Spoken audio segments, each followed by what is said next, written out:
चक्षुरुन्मीलितं येन तस्मै श्रीगुरवे नमः। वाञ्छाकल्पतरुभ्यश्च कृपासिन्धुभ्य एव च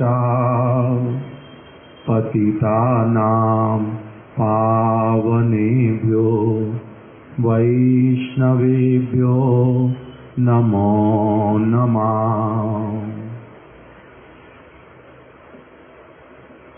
यं प्रव्रजन्तं मनुपेतमपेतकृत्यं द्वैपायनो विरहकातर आजुहावा पुत्रेति तन्मयतया सर्वो विनेदु त्वं सर्वभूत हृदयं मुनिमां नतोऽस्मि। नारायणं नमस्कृत्य नरं चैव नरोत्तमं देवीं सरस्वतीं व्यासं ततो जयं मुदीरये। नष्टप्रायेषु अभद्रेषु नित्यं भागवत सेवया भगवती उत्तमा श्लोके भक्तिर्भवति नैष्ठिकी।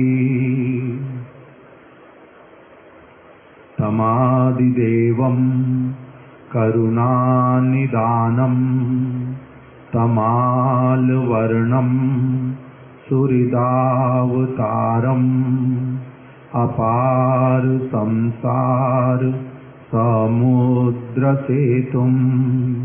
भजाम्यहं श्री भागवत स्वरूपम्। यस्यां वै श्रूयमाणायां कृष्णे परम पुरुषे भक्तिरुत्पद्यते पुंसां शोक मोह भयापहा।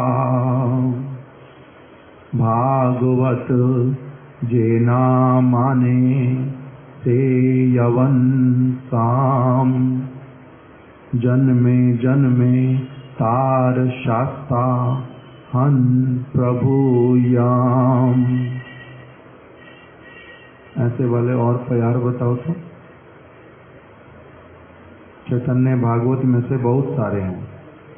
चारि वेद दधि भागवत नवनीत मति लेन शुक खाई लेन परीक्षित।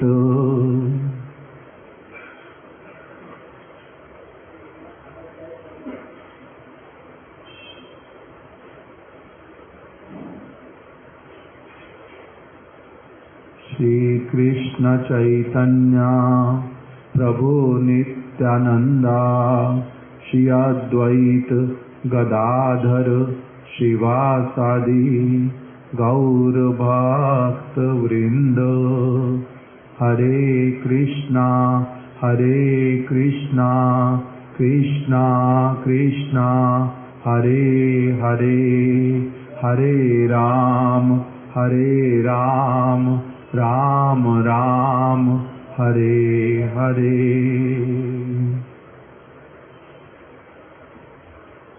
श्रीमद्भागवतम सप्तम स्कंद अष्टम अध्याय। हम लोग नरसिंह भगवान का जो प्राकट्य और हिरण्यकश्यपु का वध, उसके विषय में ही कल हम लोग श्रवण कर रहे थे। किस प्रकार से भगवान श्री नरसिंह देव ने जो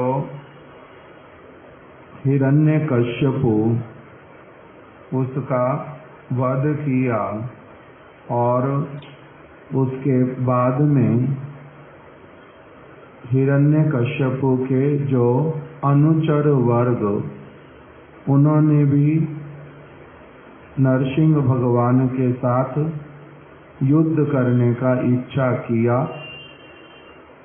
असंख्य अनुचर एक एक करके उनका भी भगवान के हाथों से उद्धार हुआ।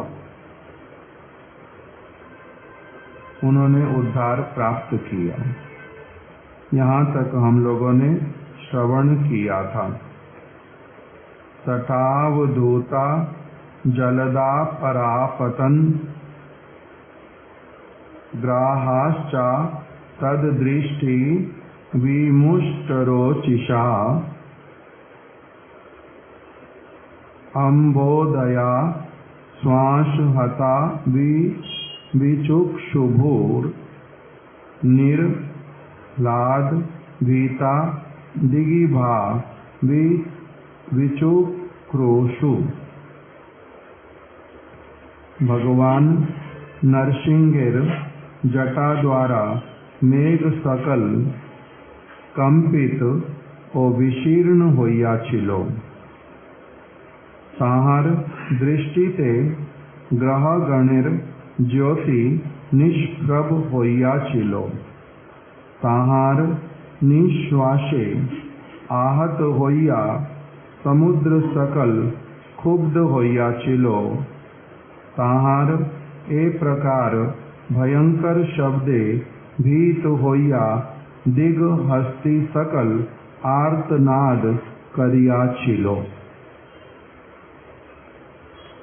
अब बतलाना प्रारंभ कर रहे हैं कि जिस समय भगवान नरसिंह देव प्रकट हुए स्तंभ में से, वो वहीं पर ही थे।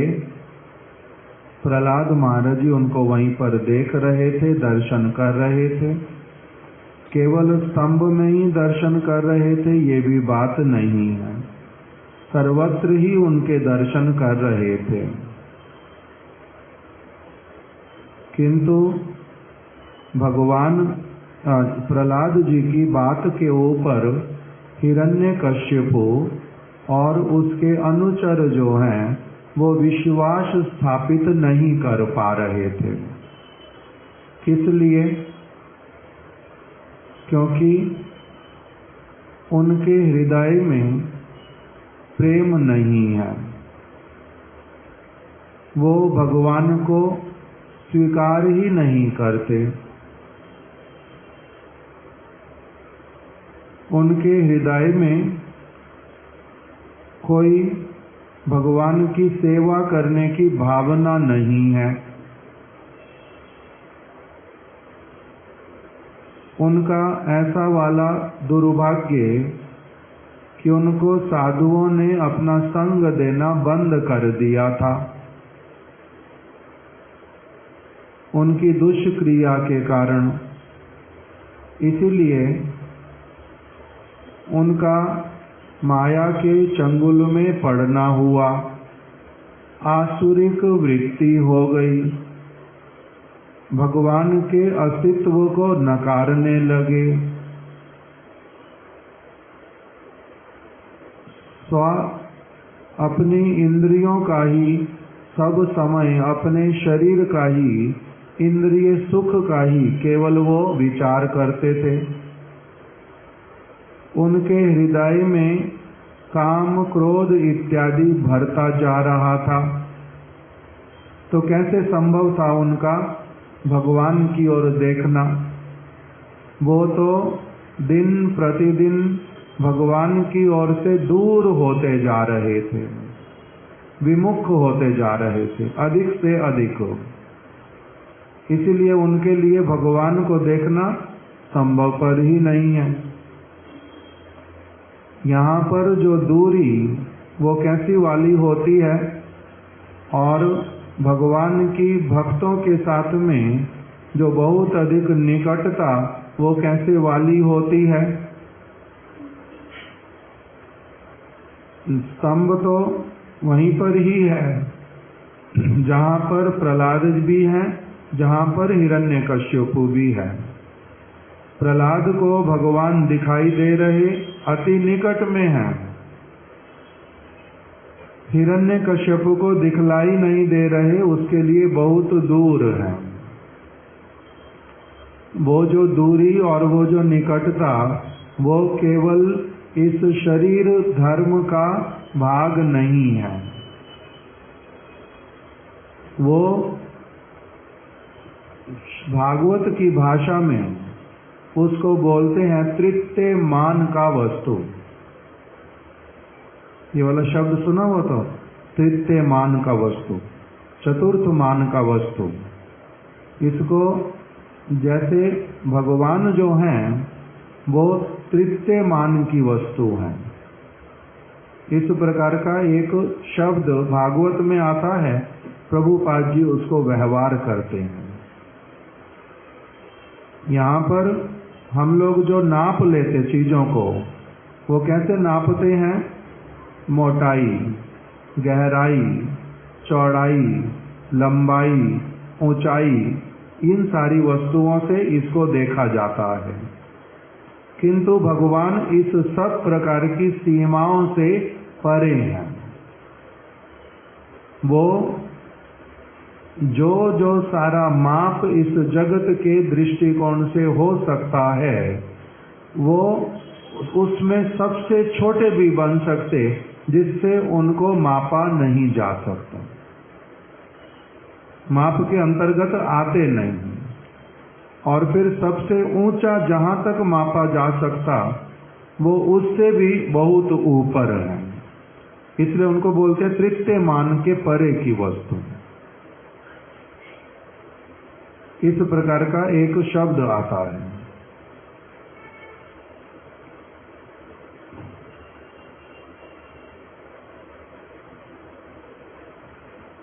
तो इसीलिए जो वो दूरी और निकटता भगवान के साथ में, उसको थोड़ा सा समझाने के लिए हमारे महाराज जी उदाहरण देते थे कि अगर हृदय का किसी के साथ में संबंध है, हृदय का संबंध है मतलब किसी के प्रति सद्भावना है, स्नेह है, किसी के प्रति एप्रिसिएशन है, किसी के प्रति समर्पण है, श्रद्धा है, तो उसके द्वारा क्या होता जाता है? अपनी आप से उसी को ही निकटता, वो निकटता होती जाती है, शारीरिक रूप से कोई कहीं भी क्यों ना रह रहा हो। और यदि हृदय की निकटता नहीं है, अच्छी भावना नहीं है, स्नेह नहीं है, आदर नहीं है, शरणागति नहीं है, समर्पण नहीं है, तो फिर जितना भी निकट में क्यों ना रह रहे हो, बहुत दूर हैं, बहुत दूर हैं। इसी प्रकार से जो स्तंभ के भीतर में भगवान इतना निकट होने पर भी हिरण्यकश्यपु को दिखलाई नहीं देते, उसको उसके अनुभव में नहीं आते, वो किसी भी प्रकार से उनको समझ नहीं पाता, देख नहीं पाता, अनुभव भी नहीं कर पाता। और प्रहलाद जी वहीं पर ही होने पर भी अनुभव भी कर रहे, देख भी रहे, उनके साथ सारा प्रकार का व्यवहार भी कर रहे हैं। तो इसीलिए भगवान को हिरण्यकश्यप क्यों नहीं देख पा रहा और प्रहलाद महाराज क्यों देख पा रहे हैं, इसके बीच में जो वस्तु है वो क्या है? संबंध, भावना, समर्पण, उसी के द्वारा ही ये सारा अंतर दिखलाई पड़ रहा है। तो अभी भगवान जो नरसिंह देव वो प्रकटित हो गए और किसके सामने प्रकटित हो गए? थे तो वहीं पर ही, हिरण्यकश्यपु और उनके सभासदों को भी दिखलाई देने लग गए। कहीं से आकर के दिखलाई नहीं दिए, स्तंभ में प्रकट होकर के नहीं दिखाई दिए, वो वहीं पर थे, केवल मात्र उनको अपना दर्शन करा दिया, ये उनको समझाने के लिए कि जो प्रहलाद कह रहा है, प्रहलाद का जो दर्शन है वही सत्य है, और तुम्हारा जो दर्शन है वो अपूर्ण, तुम नहीं देख पा रहे, तुम्हारी अयोग्यता, मैं किंतु यहीं पर ही हूं। इसी बात के कारण दर्शन प्रदान किया। फिर हिरण्यकश्यप का वध हुआ, ये सारा हमने श्रवण किया। अभी यहाँ पर उनके अनुचरों का भी भगवान ने वध कर दिया। भगवान की जो जटाएं थी, अर्थात नरसिंह भगवान के मस्तक के ऊपर जो केश इत्यादि थे, जो जटा जैसे प्रतीत होते थे, उसके द्वारा क्या हुआ, जो मेघ थे वो कंपित हो गए।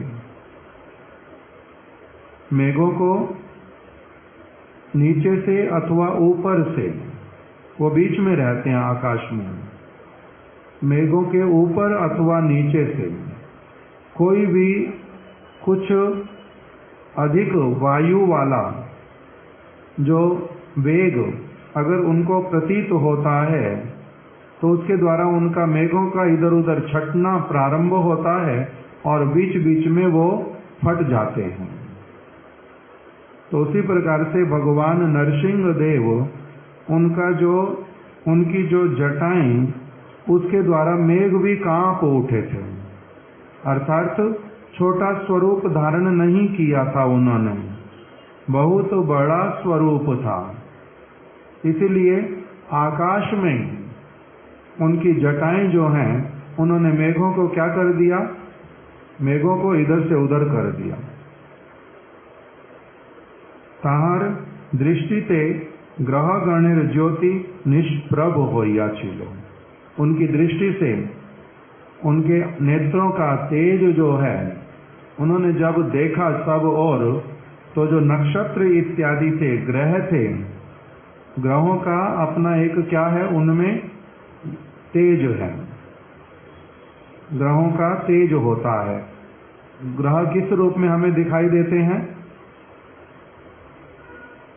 हम लोगों को ग्रह दिखाई देते कोई या नहीं दिखाई देते?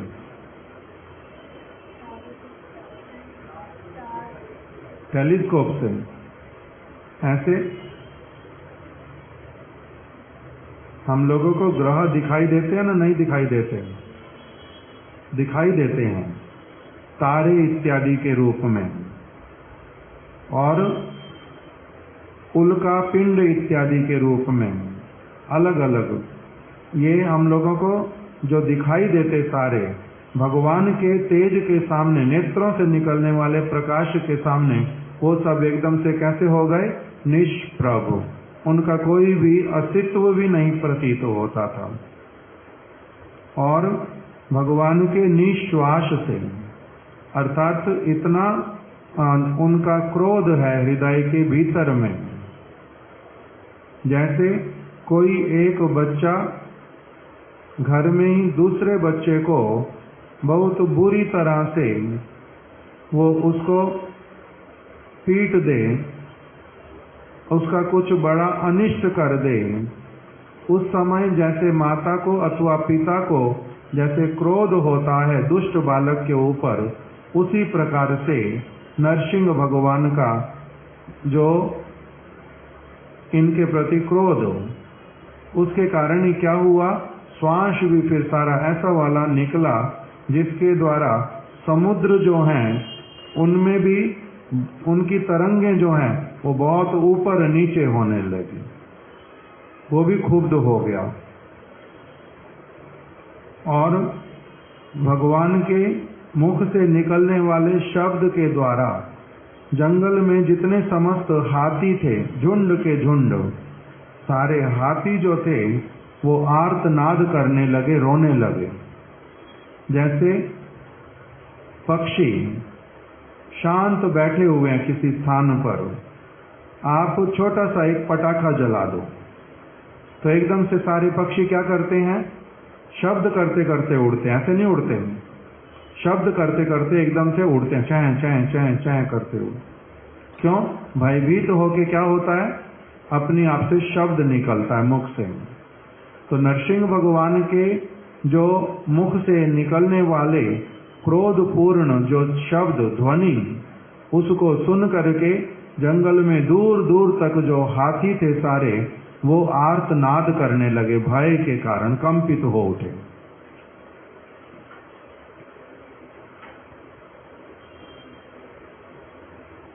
द्योस्तत तटोत्क्षिप्त विमान संकुला प्रोत सर्पत क्षाचा पदाभिपीड़िता शैला समुत्पेतुर मृष्ये रमहसा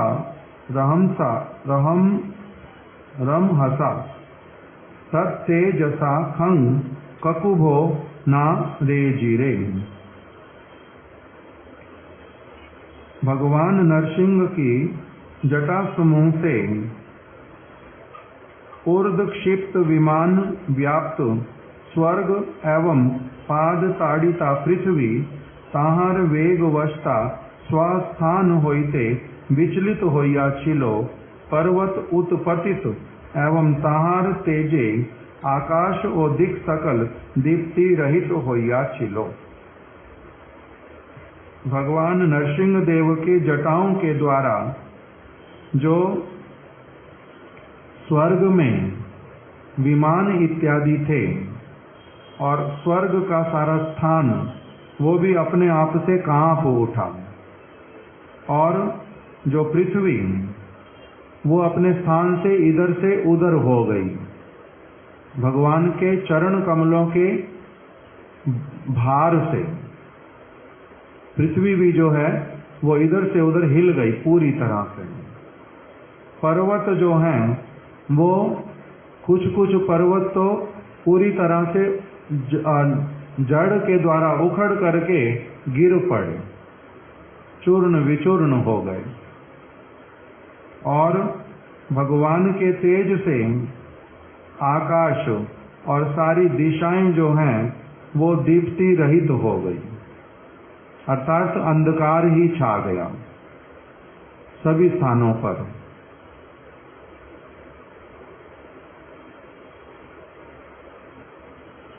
भगवान नरसिंह देव की जटाओं के द्वारा आकाश मंडल के विमान जो हैं, आकाश मंडल विमानेर द्वारा व्याप्त होइलो।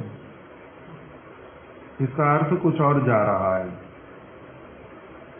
भगवान नरसिंह देव के ऊपर की दिशा की ओर जाने वाली जटाएं इस प्रकार से आकाश में दिखलाई पड़ने लगी, मानो कि आकाश में बहुत सारे विमान हो, ऐसे वाला दिखाई देने लगा। और पृथ्वी जो है उनके चरण कमलों के भार के द्वारा पीड़ित होकर के इधर उधर हो गई।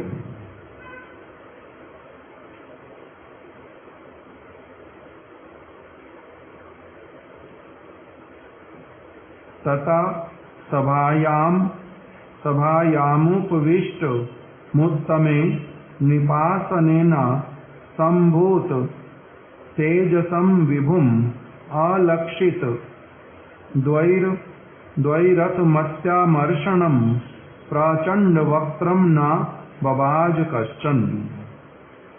उसके बाद अत्यधिक क्रोधित विभु, विभु अर्थात जिनसे बड़ा और कोई भी नहीं है,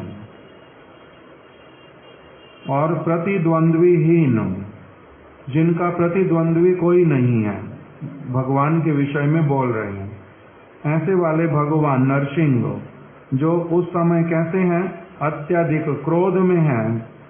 विभु तो वो हैं ही सब समय, प्रतिद्वंद्वीहीन हैं, संपूर्ण प्रकाश। अब क्योंकि जो हिरण्यकश्यपु और उसके अनुचर गण वो सारे परास्त हो गए, और कोई भी अभी ऐसा सामने नहीं आ रहा है जो कोई बात करना चाहता, युद्ध करना चाहता। इसलिए अभी प्रतिद्वंद्वीहीन जो नरसिंह देव वो अभी भी कैसे हैं, किंतु अत्यधिक क्रोध में। संपूर्ण प्रकाश प्रचंड आनंद भगवान नरसिंह सभा मध्य अत्युत्कृष्ट राजा आसने उपवेशन कोरिले। जो राजा का आसन था, कौन से राजा का? हिरण्यकश्यपु का। जो बहुत बड़ा सिंहासन था, उस सिंहासन पर जाकर के वो बैठ गए। और जब वहां पर वो बैठ गए, भीति क्रमे के होई ताहार सेवा कोरिते समर्थ होइलो ना। सभी लोग बड़े भयभीत उनसे। एक एक करके अब वहां पर बहुत सारे देवता लोग आकर के उपस्थित हो गए। लक्ष्मी जी भी आकर के विराजित हो गई। ब्रह्मा जी हैं, रुद्र हैं, इंद्र हैं, सभी देवता लोग, एक एक करके नाम आएगा, वो सभी स्तुति करेंगे। सभी के सभी वहां पर आकर के उपस्थित हो गए, किंतु तब भी कोई भी उनके निकट जाने में समर्थ नहीं हुआ। उनको भय लग रहा है। किस लिए?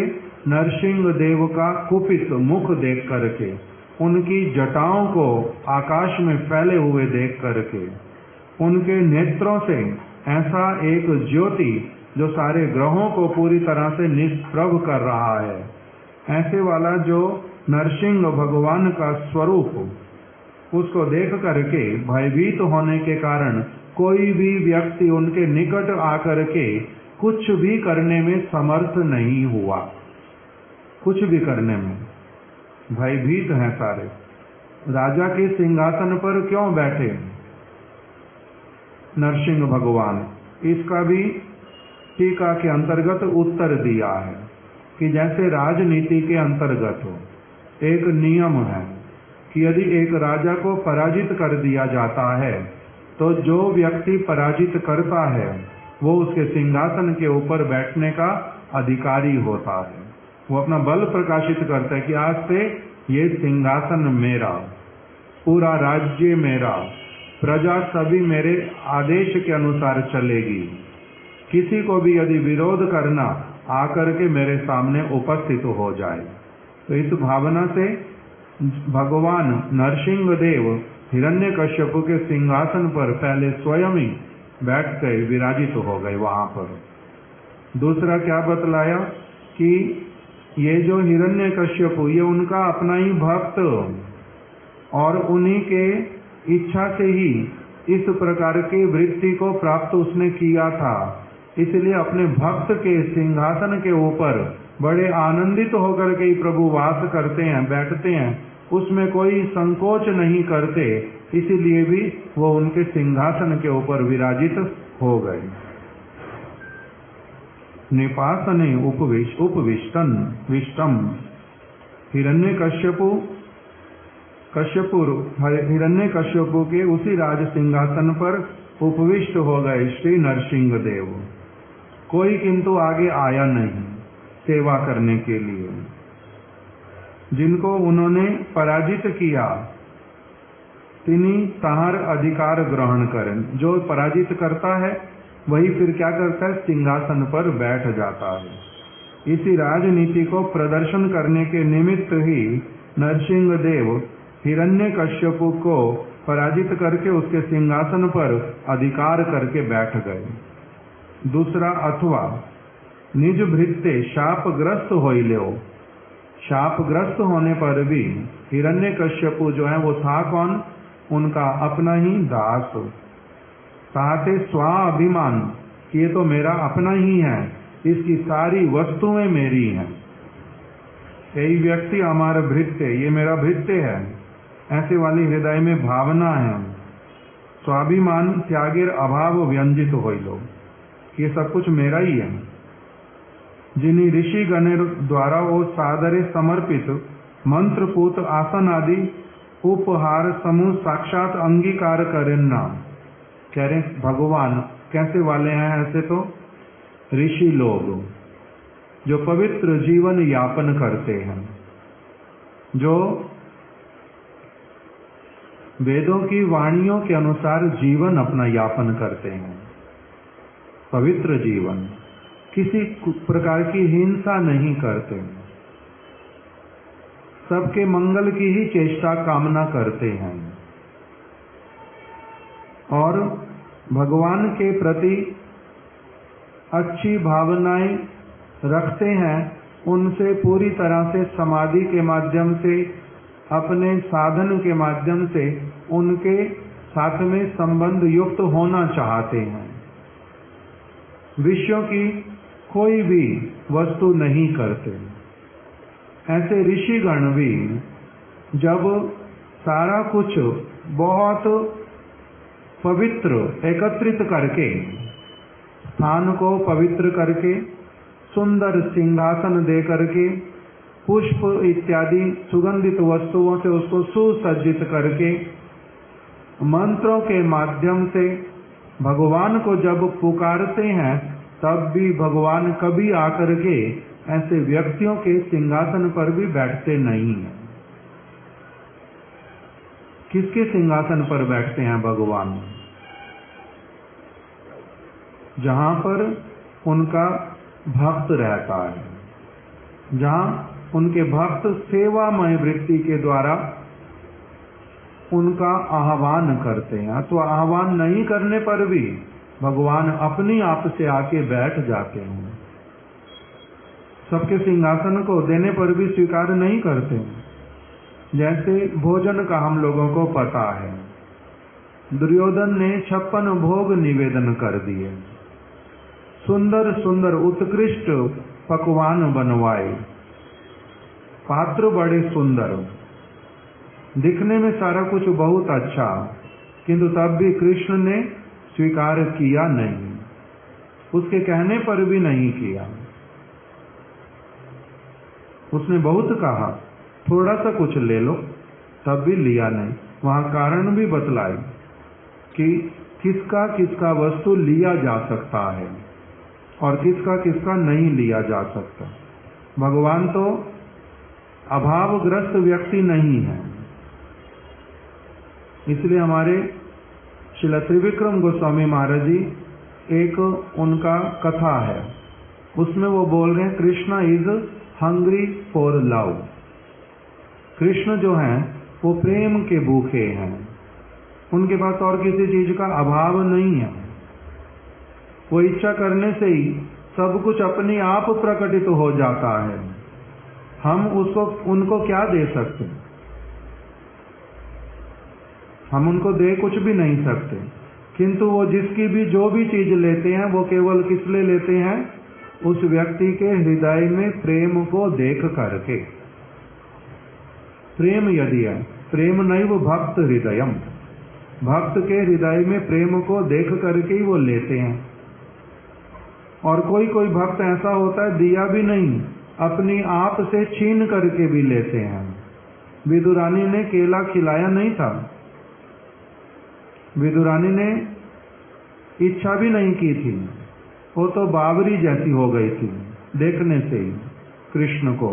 कृष्ण ने अपनी आप दिखाया, बगीचे में केले का गुच्छा जो है बड़ा पका हुआ सुंदर, एकदम से मेरे को आकर्षित कर रहा है, लोभ आ रहा मेरी जीवा के ऊपर उसको देख करके। विदुरानी वो केले ला करके खिला दो, अपनी आप से कहा था। तो कृष्ण ने कह दिया, विदुरानी ले आई, केले नीचे गिराती गई गिरी को, और खिला क्या रही है? छिलका। वो भी उन्होंने बड़े प्रेम से खा लिया। यहां पर मांग करके तो खाया है, विदुरानी ने दिया नहीं है, मांग करके भी ले लेते। किसके द्वारा? किससे? भक्त से। और रघुनाथ दास गोस्वामी से सूखे हुए चावल जो गाय भी नहीं खाना चाहती थी और कोई पशु भी नहीं खाना चाहता था, उसी को ही रघुनाथ दास गोस्वामी ने धो करके अच्छे से सड़े हुए चावलों को, उसमें जो सूखा हुआ भाग छोटा छोटा मिल गया बीच में से, उसी को ही धो करके वो नमक मिला के खा रहे थे। और चैतन्य महाप्रभु ने छीन लिया उनसे, खासा वस्तु खाओ, इतनी अच्छी चीज खाते हो, मेरे को देते नहीं कभी भी। छीन करके खाने लगे। दूसरा सुदामा जी का। सुदामा जी को लगा ऐसी चीज मैं लाया हूं, लाया बहुत कम, वो भी मांग करके लाया। फिर ऐसे व्यक्ति के लिए लाया जिनके दासों के दास भी ये कोई चीज नहीं खाएंगे, जिनके घर का पशु भी मेरी वाली वस्तु को नहीं खाएगा, इसलिए देता ही नहीं, संकोच होता है, छिपा करके ही रख लिया बगल में। कृष्ण ने किंतु जबरदस्ती करके निकाल करके खा लिया। तो अब इसी बात से समझना चाहिए, जो नरसिंह भगवान है तो भगवान, हिरण्यकश्यप के सिंहासन पर क्यों बैठे? उसके सिंहासन पर किस लिए बैठ गए? ऐसे तो सब कुछ ही भगवान का है, कण कण में जब विराजमान है, बार बार सुन रहे, सर्वत्र है, तो कौन सी ऐसी चीज जहां पर वो नहीं है? सभी स्थानों पर ही है। किंतु तब भी दूसरे दृष्टिकोण से जब दिखलाते हैं, भक्तों का प्रेम वर्धित करने के लिए, सर्वत्र होने पर भी भक्त उनको क्या करते हैं? सेवा करते हैं। जो सर्वत्र है उसका सेवा करना सहज। आकाश की कैसे सेवा करें? कण कण में है, कहां सेवा करो? उसी कण, एक कण में से ही पूर्ण प्रकटित हो जाते हैं। उसी में उनका मुख, हस्त कमल, चरण कमल सब कुछ प्रकटित हो जाता। तब फिर जो भक्त सेवा करना चाहते, उनकी सेवा को पूर्ण रूप में ग्रहण करते हैं। सर्वत्र होने पर भी अब यहां पर क्या दिखलाया? सिंहासन पर नहीं थे, किंतु अब अधिकार किया, वहां पर जाकर के बैठ गए। किस लिए? क्योंकि वो उनके भक्त का मन में भावना क्या है? उसका सारा कुछ ही क्या है? मेरा है। ऐसे तो उसका सारा कुछ क्या, सब कुछ, सारा कुछ ही तो उन्हीं का। दुर्योधन के पास में जो भोजन था, जो पात्र थे, जो स्थान था, वो सारा किसका था? वो सारा किसका था? भगवान का ही था। किंतु अपना होने पर भी जब उसको कोई व्यक्ति दुष्ट बुद्धि, दुष्ट भावना के साथ में लेकर के बैठ जाता, वो तब उसको भी स्वीकार नहीं करते। वस्तु तो उन्हीं की ही, उन्हीं की वस्तु है ना, किसी और की है? जब सब कुछ उन्हीं का, सर्वत्र वो है, तब फिर दुर्योधन के पास में भी जो सब कुछ है वो किसका है? प्रभु का ही है। होने पर भी, क्योंकि वो आत्मा राम, उनको नहीं लेने से और लेने से कुछ असुविधा होता नहीं। वो हमारी तरह जो तमोगुण, रजोगुण, सतोगुण के द्वारा प्रभावित नहीं है। उनका मन और बुद्धि हमारी तरह नहीं चलता। उनका विचार बहुत अलग प्रकार का होता है। उनके विचार बिल्कुल अलग, भगवद नीति पूर्ण रूप में स्वतंत्र और इतनी पवित्र कि हम लोग उसको, उसकी था नहीं पा पाते। हम लोग का मतलब, अपना नहीं बोल रहा हूं, हम लोग का मतलब जो भगवान के परम श्रेष्ठ भक्तगण बार बार उनके ऊपर बलिहारी जाते हैं, उनके ऊपर पूर्ण रूप में अपने आप को समर्पित कर देते हैं, किंतु उनके गुणों की, उनके विचारों की था नहीं पा पाते। अनंत देव,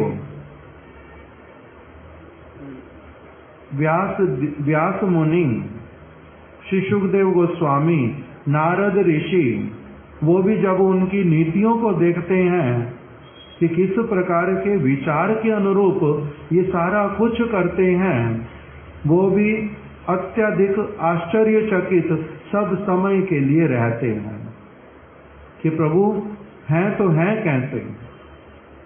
जो देना नहीं चाहता उन्हीं की वस्तु को ही, उसकी स्वतंत्रता में भी हस्तक्षेप नहीं करते। वो अगर किसी प्रकार से देने की इच्छा भी करता है, तब उसको भी उल्टा क्या कहते हैं कि नहीं नहीं, तुम्हारे पास ही रहने दो, मेरे को ये वस्तु चाहिए ही नहीं।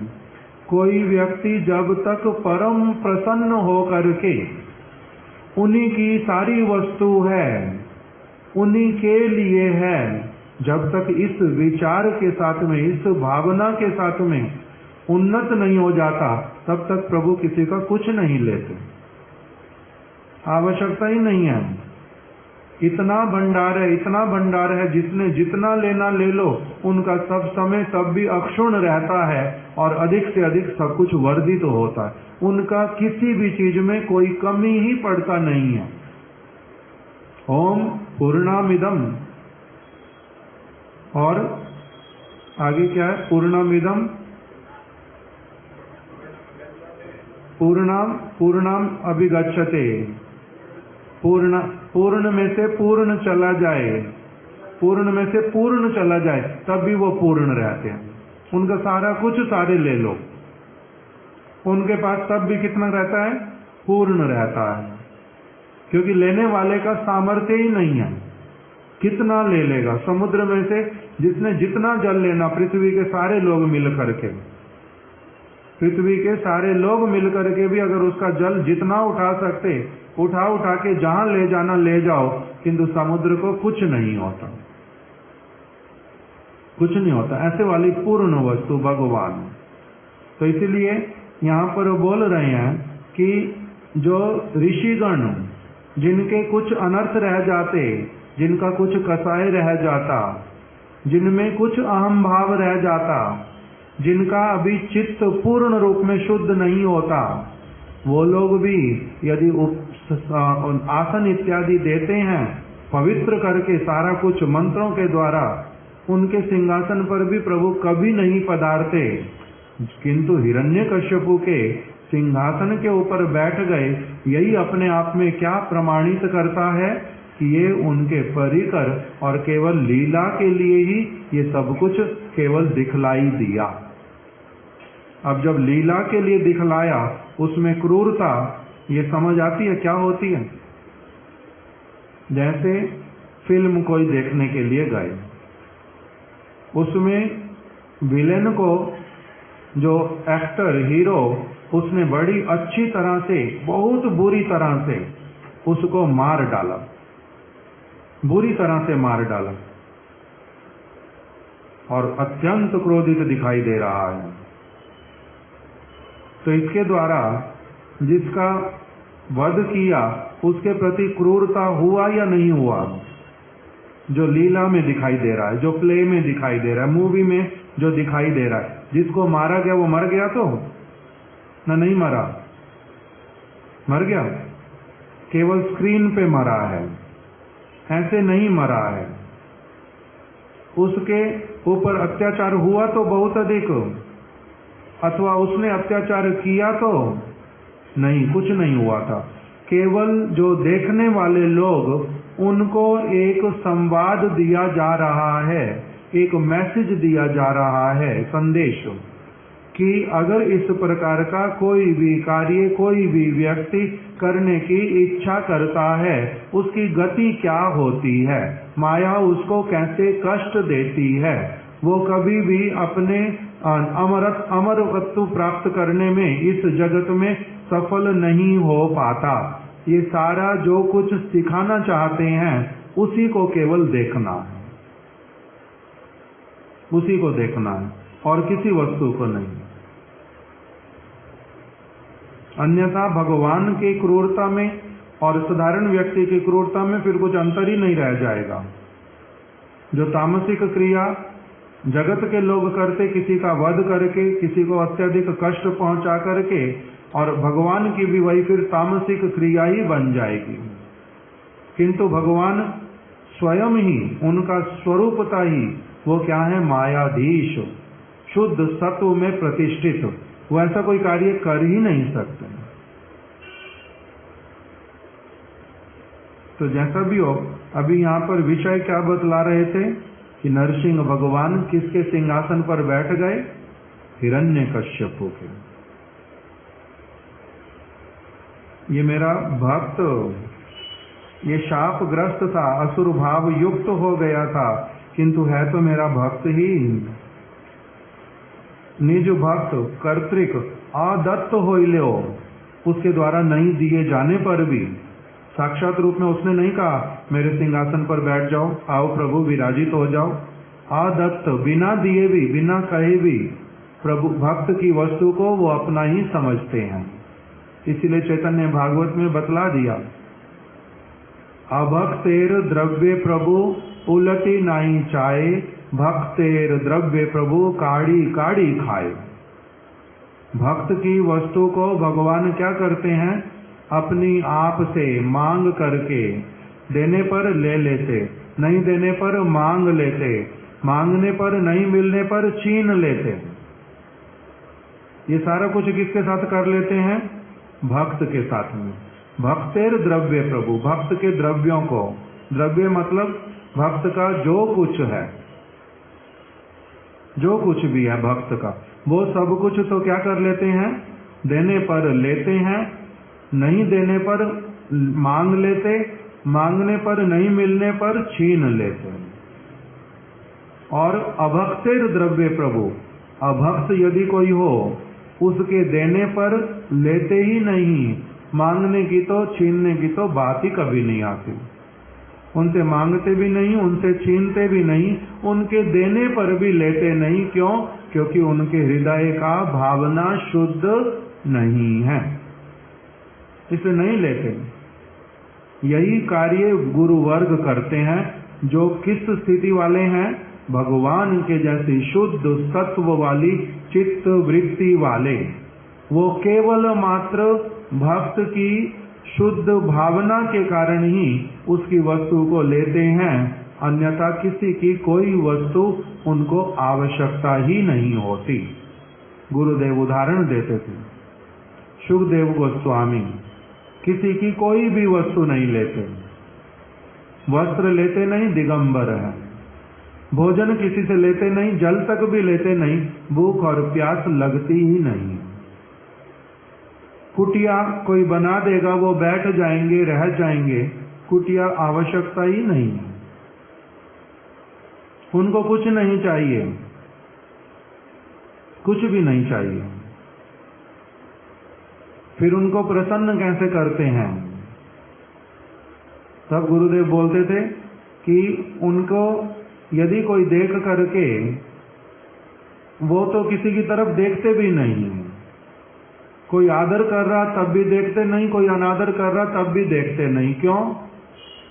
क्योंकि ये कृष्ण बहिर्मुख, सेवा वासना रहित, भोग में लिप्त, इसलिए उनके साथ कोई संबंध ही रखते नहीं, पूर्ण रूप में उससे निरपेक्ष। कीचड़ में जैसे कमल रहता है, दिखलाई देता वहीं है, किंतु वहां कोसों दूर है, वहां है ही नहीं, कुछ लेते नहीं किसी का भी। किंतु यदि कोई बोल दे जय जय राधा रमण हरि बोल, जय जय राधा रमण हरि बोल, एकदम से उसकी ओर देखते हैं, जी ये कौन है व्यक्ति, ये कौन है जो मेरे प्रभु का नाम गान कर रहा है, तब उसकी ओर दृष्टिपात करते हैं, नहीं तो उनको किसी से कोई लेना देना ही नहीं है। दूसरी ओर गुरु फिर श्रील वामन गोस्वामी महाराज जी बोलते हैं कि क्या रूप गोस्वामी, सनातन गोस्वामी, चैतन्य महाप्रभु स्वयं, क्या वो सुखदेव गोस्वामी से निम्न भूमिका वाले हैं? उनको भूख लगती है, उनको प्यास लगती है, वो किसी के भिक्षा देने पर स्वीकार करते हैं?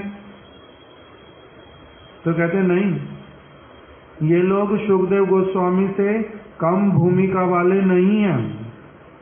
उसी प्रकार से आत्म तत्व में पूर्ण प्रतिष्ठित, अंतश्चिंतित देह के द्वारा सब समय नित्य गोलोक वृंदावन में विराजित, बाहर की कोई वस्तु नहीं लेने पर भी इनके जीवन में कोई अंतर आता नहीं। रघुनाथ दास गोस्वामी ने वही वस्तु दिखला दी, थोड़ा सा मट्ठा केवल ले लेते जीवन अपने आप चलता जा रहा है। श्रीनिवासाचार्य प्रभु ने दिखला दिया, ऐसे ही बैठ गए, 10 दिन 15 दिन चले गए, कुछ लेते नहीं, कुछ आता नहीं जाता नहीं, कोई असुविधा नहीं। उनका भी उसी प्रकार का अवस्था, किंतु तब भी जो लेते हैं वो किस लिए लेते हैं? भक्तों के चित्त वृत्ति को, उनको सेवा दे करके, अपना उनको बना करके, कुछ लौकिक सद्बंधुवत संबंध दे करके उनको अग्रसर करने के लिए। लौकिक सद्बंधु जैसे यदि गुरुवर्ग ना करें, जगत का कोई व्यक्ति उनसे संबंध युक्त हो ही नहीं सकता, संबंध युक्त नहीं हो सकता। इसलिए जो भक्ति के अंग बतलाए 64 अंगों में सबसे पहले कौन से वाले अंग आए सारे? पहला अंग क्या है? गुरु पदाश्रय, गुरु के चरण का आश्रय ग्रहण करना। दूसरा क्या आया? दीक्षा और तद दीक्षा, गुरु पदाश्रय तत्सेवन न, क्या है संस्कृत में बोलो? दीक्षा शिक्षा आदि ग्रहण। गुरु करणी क्या हुआ? पादाश्रय। उसी में पहले उनके चरण कमलों में आश्रय ले लिया, फिर उनसे उनकी कृपा स्वरूप दीक्षा मंत्र मिलते हैं। किंतु अभी ये सब कुछ दिखलाई ठीक से देता नहीं है। गुरु पदाश्रय पहले हो गया, फिर क्या हुआ? दीक्षा और शिक्षा इत्यादि। उसके बाद में क्या बतलाया? विश्रम्भेना गुरु सेवया। विश्रम्भेना, विश्रम्भ भाव से गुरु पाद पद्म का सेवा। विश्रम्भ क्या होता है? यद्यपि गुरु पाद पद्म भगवान की भांति है, आत्मा राम है, आप्त काम है, उनको किसी वस्तु की आवश्यकता नहीं है, किंतु तब भी हृदय में उनके प्रति कृतज्ञता वाली भावना, उनके प्रति अत्यधिक हृदय की प्रेम पूर्वक सेवा करने वाली भावना वो उत्पन्न होती है। इसलिए क्या करूंगा? विश्रम्भेना, उनको उनके साथ में लौकिक सद्बंधुवत, जैसे कृष्ण भगवान है किंतु माता यशोदा तब भी उनको अपना बालक मानती है, उनको खिलाती है, पिलाती है, नहलाती धुलाती है, यहाँ तक कि भूत पिशाच इत्यादि से भी उनको बचाती है। उनके ऊपर गाय का, काली गाय का मूत्र, काली गाय का गोबर इत्यादि, उससे उनको अभिषेक कराती है। ब्राह्मणों को कहती है इनके लिए मंत्र पढ़ो, इसका मंगल रहे। उनके अलग अलग अंगों पर हाथ रख करके मंत्र पढ़ती हैं जिसका रक्षा हो। इसका नाम क्या है? लौकिक सद्बंधुवत। जैसे इस संसार में व्यक्ति अपने माता पिता भाई बंधु प्रिय व्यक्ति के साथ में संबंध रखता है, उसी प्रकार से गुरु पाद पद्म कृपा करके शिष्य को ये सुयोग देते हैं। इस प्रकार से तुम क्या करो? मेरे साथ में धीरे धीरे संबंध रखते हुए अग्रसर होते चलो। इसीलिए वो करते, नहीं तो आवश्यकता नहीं है, आवश्यकता नहीं है। तो इसीलिए यहाँ विश्रम्भेना गुरु सेवया। गुरुदेव बोलते थे एक बात कि ये जो सारी बातें बोली भक्ति के अंग साधन की, यदि कोई करना चाहता भगवान का सेवा तो क्या अपने आप से नहीं हो सकता? तो कह रहे हो ही नहीं सकता। गुरु पदाश्रय करना, दीक्षा शिक्षा लेना, गुरु पाद पद्म की विश्रम्भ सेवा करना, ये अत्यधिक आवश्यक, इसके बिना वो वाला कुछ हो ही नहीं सकता, वो कुछ होता ही नहीं है। इसलिए भगवान ने अपने मुख से ही बोल दिया, प्रथमम तुम गुरुम पूज्यात। पहले क्या करो? गुरु का पूजा करो। ततश्चैवा मम अर्चनम, बाद में मेरा अर्चन करना। करोतिम सिद्धिम अवापनोति, यदि ऐसा करोगे तब तो तुम समर्थ हो पाओगे मेरी सेवा करने में। अन्यथा निष्फलम भवेत, नहीं तो कभी भी होगा नहीं, तुम्हारे सारे प्रयास असफल ही रहेंगे। तो क्या बतला दिया कि ये करना अवश्यम भावी है, गुरु पदाश्रय। तब उनके साथ में फिर क्या होता है, गुरुदेव बोलते थे सारा कुछ पहले गुरुपाद पद्म के साथ में उनके जैसे मेरे प्रति परम स्नेहशील और परम भक्त वैसे वाले वैष्णवों के संग से मेरा क्या होगा, ये सारा भावना वर्धित होगा, डेवलप होगा, फिर धीरे धीरे भगवान के प्रति जाएगा, अन्यथा हो ही नहीं सकता, संभव नहीं है। तो इसलिए जो गुरु पदाश्रय इत्यादि शिक्षा दीक्षा विश्रम बिना गुरु सेवा ये सारी वस्तुएं गुरुदेव बोलते थे अत्यधिक आवश्यक, ये करना ही करना पड़ेगा, नहीं तो भगवान के साथ कभी संबंध हो ही नहीं सकता, नहीं हो सकता। उसी के द्वारा प्रस्तुति होती है। यहीं पर मेरा स्वतंत्रता छूटना, मेरी भूल का मुझे पकड़ना, स्नेह का समझना और सेवा का करना, ये सारा कुछ मेरा सीखना होता है। सारा चित्त वृत्ति का डेवलप होना, तब नहीं तो भगवान की सेवा में जाकर के सब समय भूल करेंगे और वही मेरी सुधारते रहेंगे, मेरे को टॉलरेट करते रहेंगे, दुखी होते रहेंगे, ऐसे वाला होता नहीं।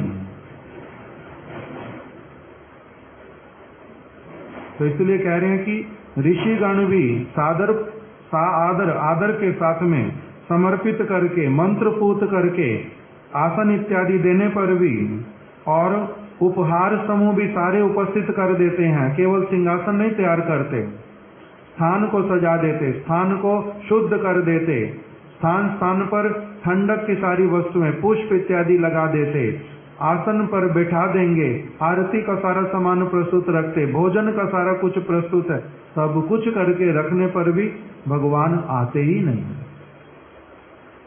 आते ही नहीं। क्यों? क्योंकि उनमें क्या है, अभी तमोगुण रजोगुण सतोगुण का कुछ भाव अभी भी है, मिश्रित है, भगवान ऐसे स्थान पर पहुंचते ही नहीं। भगवान शुद्ध सत्वमय, भगवान की सेवा करने के लिए भगवान तक हमें पहुंचना पड़ता है। जैसे महाराज जी उदाहरण देते थे, गुरुपाद पद्म 12वीं मंजिल पर है और तुम उनकी सेवा करना चाहते हो, तो उनको कहोगे कि 12वीं मंजिल से नीचे उतर करके आओ, क्योंकि मैं नीचे हूं, यहीं आपकी सेवा करूंगा। या फिर तुम अपने आप को ऊपर उठाओगे और वहां तक जाओगे और उनकी सेवा करोगे, तुम्हें ऊपर उठना पड़ेगा, तब सेवा हो पाएगी। ना देवम अर्चयेत, जब तक तुम स्वयं उस चित्त वृत्ति वाली नहीं पहुंचते भगवान की गुरुपाद पद्म की, तब तक तुम उनकी सेवा नहीं कर सकते। कैसे सेवा करेंगे? उनके साथ में ही नहीं है, उनकी बात सुनने का अवसर नहीं है, उनको देखने का अवसर नहीं है, योग्यता नहीं है। तो ये देखने की योग्यता कैसे होती है? गुरुदेव बोलते थे ये अंतर डेवलपमेंट है, बाहरी नेत्रों से कानों से ये सब नहीं दिखाई देता। उसके लिए उदाहरण देते थे सूरदास जी का। सूरदास जी के बाहरी नेत्र नहीं थे, बाहरी नेत्र हो ना हो उससे भी आता जाता नहीं कुछ। सूरदास जी ने कैसे भगवान को देखा था उसके विषय में आता है। रहते थे चंद्र सरोवर में वल्लभाचार्य जी के पुत्र के साथ में, विठल देव के साथ में। विठल देव जी देखते हैं रोज दर्शन करने के लिए आते हैं, उनको तो इनके प्रति पूर्ण रूप में समर्पण है। ये गुरु भाई,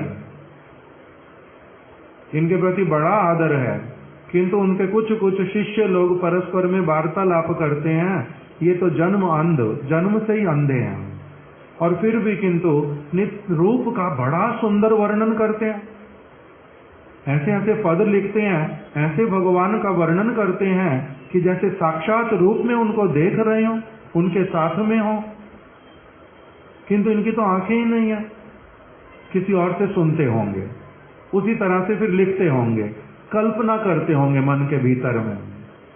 इस प्रकार का कुछ कुछ बात जब विठल देव के कान में आया, तब उन्होंने अपनी आप से उनके संशय को दूर करने के लिए क्या किया, एक दिन जो सारे लोग सेवा करते उनको कहते हैं आज कोई सेवा करना नहीं, सेवा उल्टी करो। आज जो भगवान ने वस्त्र पहने सारे उतार दो, उनकी वंशी आज उनके हाथ में देना नहीं, मोर मुकुट भी अलग रख दो, उनको बिल्कुल ऐसे कर दो जैसे कि उनको कोई देखना ही चाहता नहीं।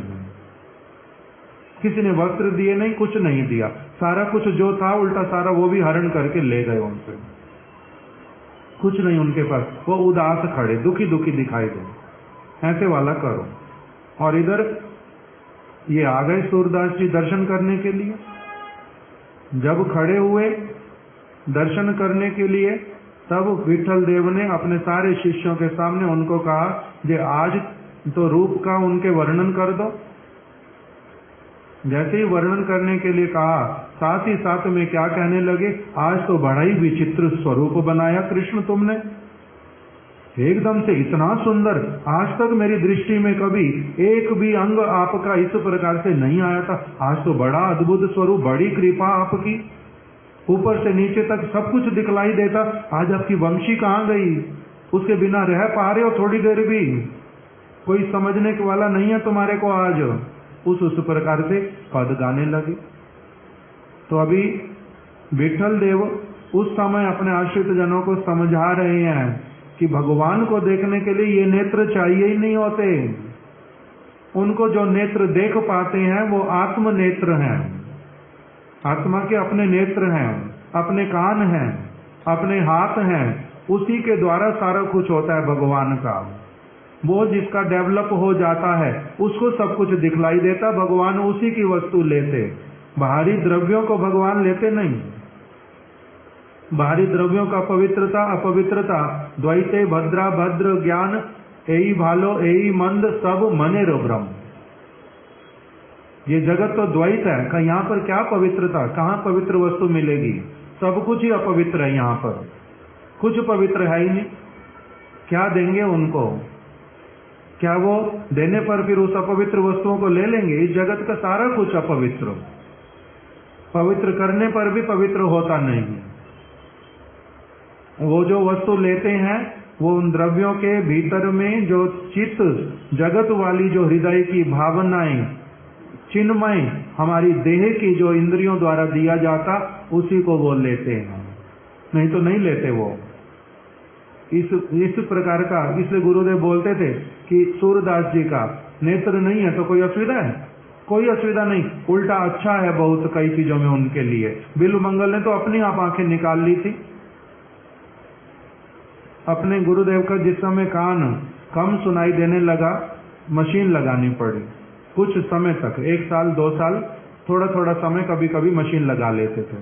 तो जब मशीन लगाते थे, एक दिन अपने कमरे में 3-4 लोग वहां पर थे, मशीन नहीं था, श्रीनिवास जी आए हुए थे मथुरा के, हम लोग 4-5 लोग अंदर, वो कुछ बोल रहे गुरुदेव को। गुरुदेव बोलते, देखो अब जो बोलना पड़ेगा तुम्हारे को, अपने गले को 3 गुना अधिक जोर से बोलो, तब मेरे को सुनाई देगा, नहीं तो मेरे को सुनाई देगा नहीं।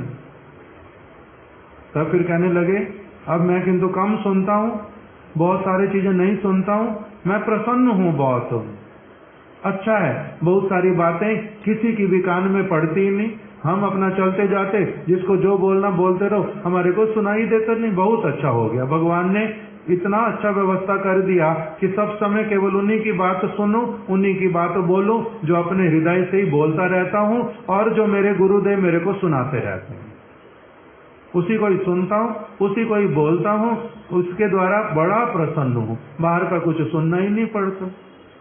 वहीं पर ही एक बात गुरुदेव ने भक्ति विनोद ठाकुर जी की बोल दी। कौन सा पद है? हाँ, संसार फुकार काने ना पशीबे, संसार फुकार अब कान में आएगी ही नहीं, जिसको जो बोलना बोलते रहो, हमारे कोई असुविधा ही नहीं है। तो इस प्रकार के नेत्र, इस प्रकार के कान, ऐसे वाले जो हैं, ये कौन से वाले कान हैं, कौन से वाले नेत्र हैं? वो है हमारी आत्मा के। ये आंखें बंद होने पर भी सपने भी हम देख लेते हैं चीजें। कैसे देखते हैं? सपना भी तो देखते हैं, नहीं देखते हैं? सपने में बहुत कुछ देखते हैं। वो कौन से आंखों से देखते हैं? ये आंखें तो बंद हैं, तब भी तो दिखाई देता है। इसी प्रकार से आत्मा का भी अपना नेत्र है, उसका जो जिसका वो सब जागृत हो उठता है, सबके ही जिसका जागृत हो उठता है। जैसे कोई एक बोर्ड के ऊपर फोटो बनी हुई होती है, उसमें सारे गोल चक्कर दिखाई देते हैं।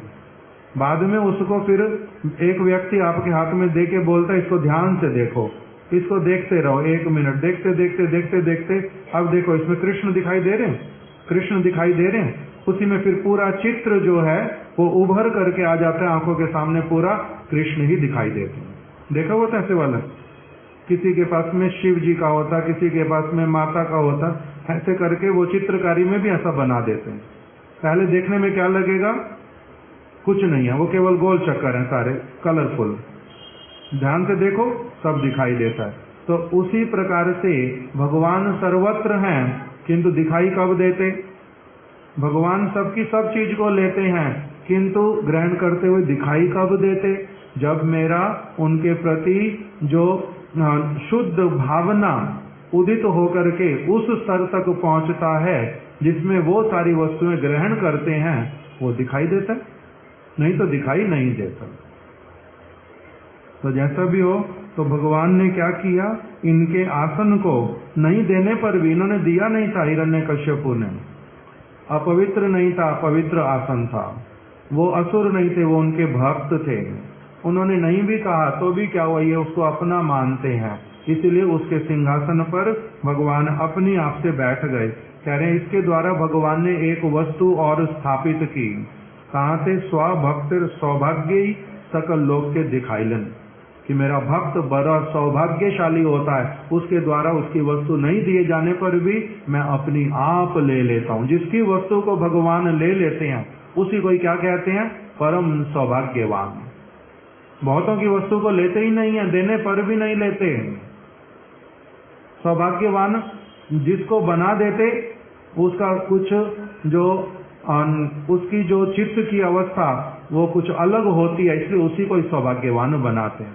जैसे महाराज जी बोलते थे कि किसी को 1000 लोग हैं कुछ देने वाले, 1000 लोग खिलाने वाले, कितने लोगों की वस्तु एक मनुष्य या एक गुरु पाद पद्म जो लौकिक मानववत लीला कर रहे हैं, वो कितने लोगों की चीज खा लेंगे,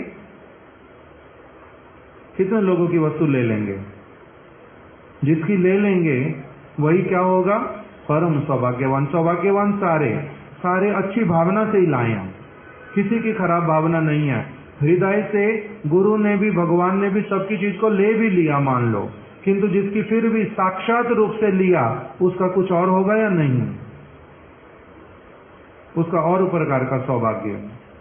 तो इसी बात को, जैसे महाप्रभु हरिदास ठाकुर जी का निर्याण हुआ, हरिदास ठाकुर जी का निर्याण हुआ, समाधि हो गई, महाप्रभु भिक्षा करके ले आए, सारा प्रसाद आ गया, सारे बैठ गए, सारा प्रसाद परिवेशन हो गया। महाप्रभु किंतु प्रारंभ नहीं कर रहे, सबको कह रहे प्रसाद पाओ, किंतु स्वयं प्रारंभ नहीं कर रहे। प्रारंभ प्रभु आप नहीं करोगे तो कोई नहीं पाएगा। तब महाप्रभु ने क्या कहा, आज मेरा काशी मिश्र के घर पर निमंत्रण था, अर्थात 1 दिन पहले 2 दिन पहले उनको वचन दिया हुआ था इस दिन आपके घर का प्रसाद पाएंगे। तो जब तक वो प्रसाद नहीं आएगा ये वाला प्रसाद कैसे लूं? जगन्नाथ देव का प्रसाद सामने है, जिसका इतना स्तुति करते हैं, इतना आदर करते हैं, जिसको कहते हैं देखने के साथ साथ में ग्रहण करो, उसको भी रखा हुआ है। कारण क्या है? महाराज जी कहते हैं ये होता है वचन का मूल्य। उन्होंने वचन दिया हुआ था कि तुम्हारे घर पे आज प्रसाद लूंगा। जगन्नाथ जी का आ गया, हरिदास ठाकुर जी के उद्देश्य से भिक्षा मांग के ले आए, किंतु उनके घर पर पहले से बोला हुआ था, इसलिए जब काशी मिश्र प्रसाद लेकर के आ गए, साथ में वो दे दिया, तब प्रभु ने प्रसाद पाना स्वीकार किया। तो इसलिए ये सारा कुछ बहुत अलग अलग। हम यहीं तक की कथा को आज भी रख देते। गौर प्रेमानंदे हरि हरि बोल। श्री नरसिंह देव भगवान की जय, श्री हिरण्यकश्यपु की जय, भक्त प्रहलाद की जय, श्रील विश्वनाथ चक्रवर्ती ठाकुर की जय, श्रील गुरुदेव की जय। वाञ्छाकल्पतरुभ्यश्च कृपा सिन्धुभ्य एव च पतितानां पावनेभ्यो